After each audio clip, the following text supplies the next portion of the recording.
Hello everybody, and welcome to another episode of Route X Lap Attack. I finally got the 2016 Camaro ready for its test. Everything's been modified to make it as light as possible and give it as much horsepower as possible.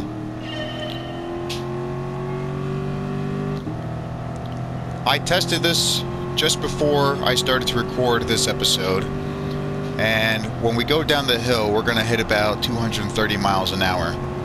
Top speed on level terrain should be around 225, maybe a little faster.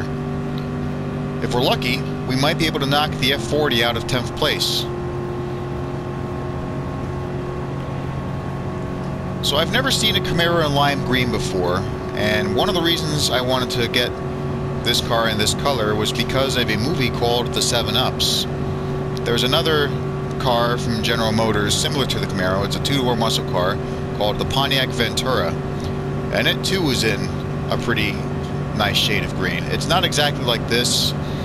That Ventura actually had a bit more of a duller shade of green. It was a bit more hint of gray in there.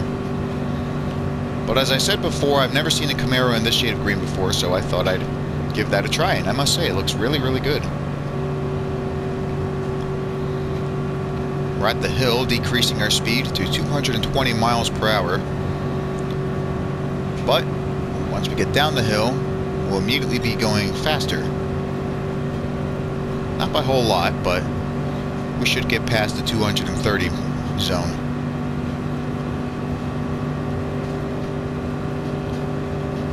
.231. Can we hit 232?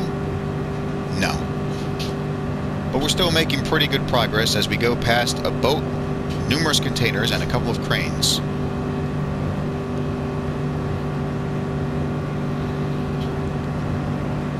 Probably gonna get down to 227 in a... Yep, there we are.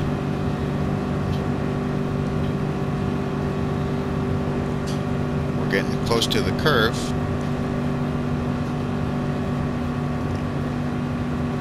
So anyway, I saw Gran Turismo 7's intro on YouTube. It looks pretty good. I haven't seen any of the actual gameplay, but there are a few cars that I'm really looking forward to trying out in that game. One of them is actually the Aston Martin DB5, which I remember seeing in the Aston Martin Museum in this game. And I thought to myself, it would be interesting if that made an appearance in Gran Turismo 7. Aston Martin's also got the DB11 coming back to Gran Turismo 7.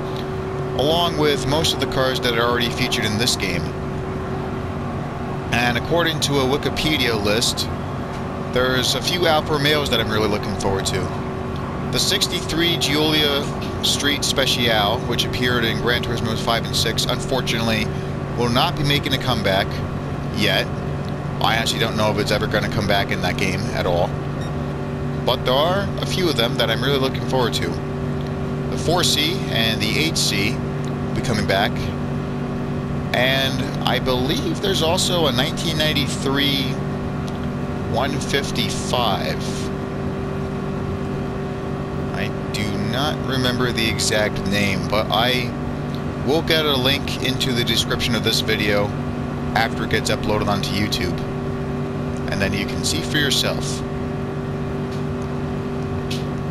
As for Camaros, this will definitely be in Gran Turismo 7, which you might already know, along with the 2018 Camaro, which I modified with a Roblox paint scheme. The list of Corvettes also looks pretty interesting. You're going to have the 63 and 69 Stingrays, which are, as you may already know, are my favorite cars of all time. The 2009 Corvette's coming back, along with a 2019 version. And of course, they're also going to have the 2014 C7. And according to that Wikipedia list I mentioned earlier, there's also going to be an 89 C4. It's actually not Wikipedia, but the website has a pretty similar name. As I said, you'll see what it's called once I get that link into the description.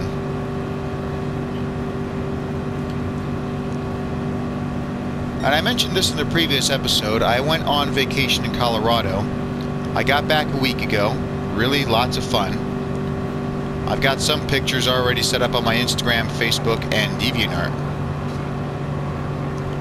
I don't care much for Facebook. I've always been more into Instagram, but the fact that that's owned by Facebook now, I find that a little disappointing.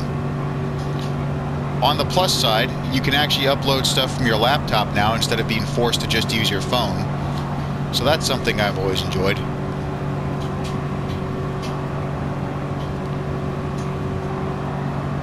We're getting towards the finish. Going over the yellow line a little bit. A good thing this isn't NASCAR, otherwise I'd probably get a black flag and be disqualified. But our lap time is slower than the F40, but we got a pretty decent time of 5:01.3. So that's not going to get us in the top 10, but it's still pretty decent. Let's see the position we got. Probably 13th.